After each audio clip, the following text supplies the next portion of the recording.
ஏசப்பா வர்றதுக்கு முன்னே பல வருஷங்களுக்கு முன்னே இந்த இடத்துல யோபு சொல்றாரு, என் ரட்சகர் உயிரோடு இருக்கிறார். கரங்களை தட்டி ஆண்டவர்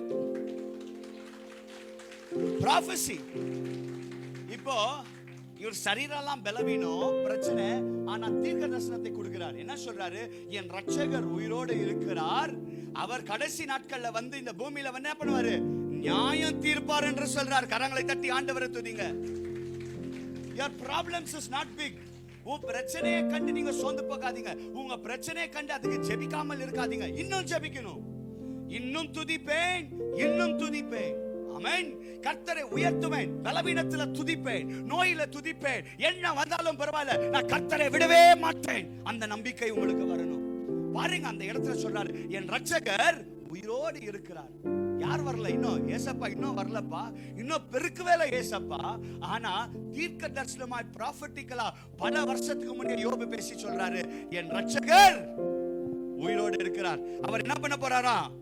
அவர் கடைசி நாள்ல வந்து இந்த பூமியை நியாய தீர்ப்பார். அல்லேலூயா. அவருடைய மரணத்தினால, அவருடைய ரத்தத்தினால உனக்கும் எனக்கும் என்ன கிடைச்சிச்சு? ரிடெம்ஷன். அல்லேலூயா. விடுதலை, சுகம், ஆரோக்கியம். அருமையான தேவச்சனமே, அவருடைய தழுவலால நான் சுகமாகிறேன். அல்லேலூயா. கரெக்டா இல்லீங்களா? ஆனா இத்த பல வருஷத்துக்கு முன்னே யார் பேசிட்டாரு? யோபு பேசிட்டார். என்ன மாதிரி ஒரு தீர்க்கதரிசி பாருங்க. அவரு our righteous man. ஆண்டவர் ஒரு நீதிமான் கிட்ட பேசுவார். அவர் பேசுகிற தேவன் கர்த்தர் உங்களோடு பேசுவார். யோபு கிட்ட பேசினார், உங்ககிட்ட பேச மாட்டாரா? நிச்சயமா பேசுவார். அதுக்காக நீங்க என்ன பண்ணணும்? பிரயாசத்தை எடுக்கணும். இன்னைக்கு நீங்க பிரயாசம் எடுக்கிறாட்டி ஜெயத்தை காண முடியாது.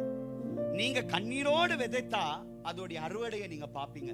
ஏன்னா வசனம் சொல்லுது, கண்ணீரோடு விதைக்கிறவன் ஜோரா சொல்லுங்க, கம்பீரமாய் அறுவடை செய்வான்.